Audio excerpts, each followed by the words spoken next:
श्री दुर्गा सप्तशती पाठ चतुर्थ अध्याय। ध्यानम। सिद्धि की इच्छा रखने वाले पुरुष जिनकी सेवा करते हैं तथा देवता जिन्हें सब ओर से घेरे रहते हैं, उन जया नाम वाली दुर्गा देवी का ध्यान करें। उनके श्रृंगों की आभा काले मेघ के समान श्याम है। वे अपने कटाक्षों से शत्रु समूह को भय प्रदान करती हैं। उनके मस्तक पर आबद्ध चंद्रमा की रेखा शोभा पाती है। वे अपने हाथों में शंख, चक्र, कृपाण और त्रिशूल धारण करती हैं। उनके 3 नेत्र हैं। वे सिंह के कंधे पर चढ़ी हुई हैं और अपने तेज से तीनों लोकों को परिपूर्ण कर रही हैं। अत्यंत पराक्रमी दुरात्मा महिषासुर तथा उसकी दैत्य सेना के देवी के हाथ से मारे जाने पर इंद्र आदि देवता प्रणाम के लिए गर्दन तथा कंधे झुकाकर उन भगवती दुर्गा का उत्तम वचनों द्वारा स्तवन करने लगे। उस समय उनके सुंदर अंगों में अत्यंत हर्ष के कारण रोमांच हो आया था। देवता बोले, संपूर्ण देवताओं की शक्ति का समुदाय ही जिनका स्वरूप है तथा जिन देवी ने अपनी शक्ति से संपूर्ण जगत को व्याप्त कर रखा है, समस्त देवताओं और महर्षियों की पूजनीय उन जगदम्बा को हम भक्ति पूर्वक नमस्कार करते हैं। वे हम लोगों का कल्याण करें। जिनके अनुपम प्रभाव और बल का वर्णन करने में भगवान शेषनाग, ब्रह्मा जी तथा महादेव जी भी समर्थ नहीं है, वे भगवती चंडिका संपूर्ण जगत का पालन एवं अशुभ भय का नाश करने का विचार करें।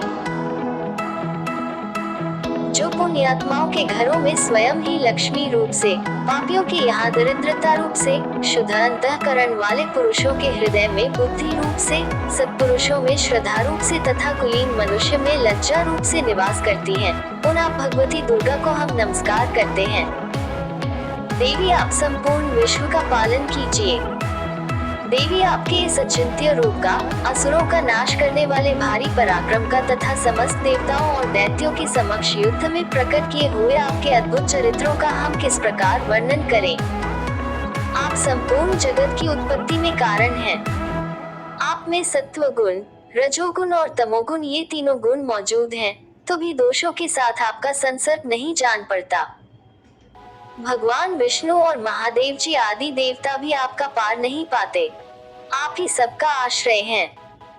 ये समस्त जगत आपका अंशभूत है, क्योंकि आप सबकी आदिभूत अव्याकृता परा प्रकृति हैं। देवी संपूर्ण यज्ञों में जिसके उच्चारण से सब देवता तृप्ति लाभ करते हैं, वह स्वाहा आप ही हैं। इसके अतिरिक्त आप पितरों की भी तृप्ति का कारण हैं, अतएव सब लोग आपको स्वधा भी कहते हैं। देवी जो मोक्ष की प्राप्ति का साधन है, अचिंत्य महाव्रत स्वरूपा है, समस्त दोषों से रहित, जितेंद्रिय तत्व को ही सार वस्तु मानने वाले तथा मोक्ष की अभिलाषा रखने वाले मुनिजन जिसका अभ्यास करते हैं, वह भगवती परा विद्या आप ही हैं। आप शब्द स्वरूप हैं, अत्यंत निर्मल ऋग्वेद, यजुर्वेद तथा उद्गीत के मनोहर पदों के पाठ से युक्त सामवेद का भी आधार आप ही हैं। आप देवी, त्रय तीनों वेद और भगवती 6 ऐश्वर्यों से युक्त हैं। इस विश्व की उत्पत्ति एवं पालन के लिए आप ही वार्ता, खेती एवं आजीविका के रूप में प्रकट हुई हैं। आप संपूर्ण जगत की घोर पीड़ा का नाश करने वाली हैं। देवी जिससे समस्त शास्त्रों के सार का ज्ञान होता है, वह मेधा शक्ति आप ही हैं। दुर्गम भवसागर से पार उतारने वाली 9 रूप दुर्गा देवी भी आप ही हैं। आपकी कहीं भी आसक्ति नहीं है। कैटभ के शत्रु भगवान विष्णु के वक्ष स्थल में एकमात्र निवास करने वाली भगवती लक्ष्मी तथा भगवान चंद्रशेखर द्वारा सम्मानित गौरी देवी भी आप ही हैं। आपका मुख मंद मुस्कान से सुशोभित, निर्मल, पूर्ण चंद्रमा के बिंब का अनुकरण करने वाला और उत्तम सुवर्ण की मनोहर कांति से कमनीय है, तो भी उसे देखकर महिषासुर को क्रोध हुआ और सहसा उसने उस पर प्रहार कर दिया। ये बड़े आश्चर्य की बात है।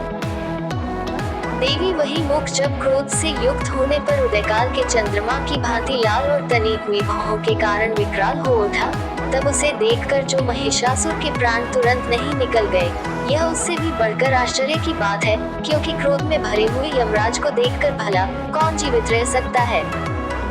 देवी आप प्रसन्न हो। परमात्म स्वरूपा आपके प्रसन्न होने पर जगत का अभ्युदय होता है और क्रोध में भर जाने पर आप तत्काल ही कितने कुलों का सर्वनाश कर डालती हैं। ये बात अभी अनुभव में आई है, क्योंकि महिषासुर की यह विशाल सेना क्षण भर में आपके कोप से नष्ट हो गई है। सदा अभ्युदय प्रदान करने वाली आप जिन पर प्रसन्न रहती हैं, वे ही देश में सम्मानित हैं। उन्हीं को धन और यश की प्राप्ति होती है। उन्हीं का धर्म कभी शिथिल नहीं होता तथा वे ही अपने हृष्ट पुष्ट स्त्री, पुत्र और भृत्यों के साथ धन्य माने जाते हैं। देवी आपकी ही कृपा से पुण्यात्मा पुरुष प्रतिदिन अत्यंत श्रद्धा पूर्वक सदा सब प्रकार के धर्मानुकूल कर्म करता है और उसके प्रभाव से स्वर्गलोक में जाता है। इसलिए आप तीनों लोकों में निश्चय ही मनोवांछित फल देने वाली हैं। माँ दुर्गे आप स्मरण करने पर सब प्राणियों का भय हर लेती हैं और स्वस्थ पुरुषों द्वारा चिंतन करने पर उन्हें परम कल्याणमयी बुद्धि प्रदान करती हैं। दुख, दरिद्रता और भय हरने वाली देवी आपके सिवा दूसरी कौन है, जिसका चित्त सबका उपकार करने के लिए सदा ही दयाद्र रहता हो। देवी इन राक्षसों के मारने से संसार को सुख मिले तथा ये राक्षस चिरकाल तक नरक में रहने के लिए भले ही पाप करते रहे हो, इस समय संग्राम में मृत्यु को प्राप्त होकर स्वर्गलोक में जाया निश्चय ही यही सोचकर आप शत्रुओं का वध करती हैं। आप शत्रुओं पर शस्त्रों का प्रहार क्यों करती हैं? समस्त असुरों को दृष्टिपात मात्र से ही भस्म क्यों नहीं कर देती? इसमें एक रहस्य है। ये शत्रु भी हमारे शस्त्रों से पवित्र होकर उत्तम लोकों में जाया, इस प्रकार उनके प्रति भी आपका विचार अत्यंत उत्तम रहता है। खड्ग के तेज, पुंज की भयंकर दीप्ति से तथा आपके त्रिशूल के अग्रभाग की घनीभूत प्रभा से चौंधिया कर जो असुरों की आंखें फूट नहीं गई, उसमें कारण यही था कि वे मनोहर रश्मियों से युक्त चंद्रमा के समान आनंद प्रदान करने वाले आपके इस सुंदर मुख का दर्शन करते थे। देवी आपका शील दुराचारियों के बुरे बर्ताव को दूर करने वाला है। साथ ही यह रूप ऐसा है जो कभी चिंतन में भी नहीं आ सकता और जिसकी कभी दूसरों से तुलना भी नहीं हो सकती, तथा आपका बल और पराक्रम तो उन दैत्यों का भी नाश करने वाला है जो कभी देवताओं के पराक्रम को भी नष्ट कर चुके थे। इस प्रकार आपने शत्रुओं पर भी अपनी दया ही प्रकट की है। वरदायिनी देवी आपके इस पराक्रम की किसके साथ तुलना हो सकती है तथा शत्रुओं को भय देने वाला एवं अत्यंत मनोहर ऐसा रूप भी आपके सिवा और कहाँ है। हृदय में कृपा और युद्ध में निष्ठुरता, ये दोनों बातें तीनों लोकों के भीतर केवल आप में ही देखी गई हैं। मातः आपने शत्रुओं का नाश करके इस समस्त त्रिलोकी की रक्षा की है। उन शत्रुओं को भी युद्ध भूमि में मारकर स्वर्गलोक में पहुंचाया है तथा उन्मत्त दैत्यों से प्राप्त होने वाले हम लोगों के भय को भी दूर कर दिया है। आपको हमारा नमस्कार है। देवी, आप शूल से हमारी रक्षा करें। अंबिके, आप खग से भी हमारी रक्षा करें तथा घंटा की ध्वनि और धनुष की टंकार से भी हम लोगों की रक्षा करें। चंडिके, पूर्व, पश्चिम और दक्षिण दिशा में आप हमारी रक्षा करें तथा ईश्वरी, अपने त्रिशूल को घुमाकर आप उत्तर दिशा में भी हमारी रक्षा करें। तीनों लोकों में आपके जो परम सुंदर एवं अत्यंत भयंकर रूप विचरते रहते हैं, उनके द्वारा भी आप हमारी तथा इस भूलोक की रक्षा करें। अंबिके, आपके कर पल्लवों में शोभा पाने वाले खड्ग, शूल और गदा आदि जो अस्त्र हो, उन सब के द्वारा आप सब ओर से हम लोगों की रक्षा करें। ऋषि कहते हैं, इस प्रकार जब देवताओं ने जगन्माता दुर्गा की स्तुति की और नंदन वन के दिव्य पुष्पों एवं गंध चंदन आदि के द्वारा उनका पूजन किया, फिर सबने मिलकर जब भक्ति पूर्वक दिव्य धूपों की सुगंध निवेदन की, तब देवी ने प्रसन्नवदन होकर प्रणाम करते हुए सब देवताओं से कहा। देवी बोली, देवताओं, तुम सब लोग मुझसे जिस वस्तु की अभिलाषा रखते हो उसे मांगो। देवता बोले कुछ भी बाकी नहीं है, क्योंकि हमारा ये शत्रु महिषासुर मारा गया।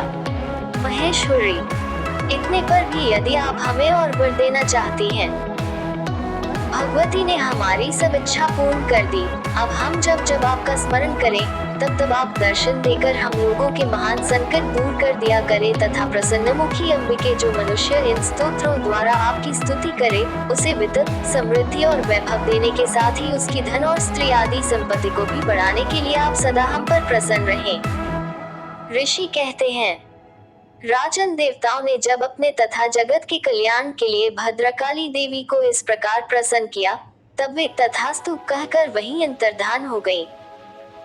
भूपाल इस प्रकार पूर्व काल में तीनों लोकों का हित चाहने वाली देवी जिस प्रकार देवताओं के शरीरों से प्रकट हुई थी, वह सब कथा मैंने कह सुनाई।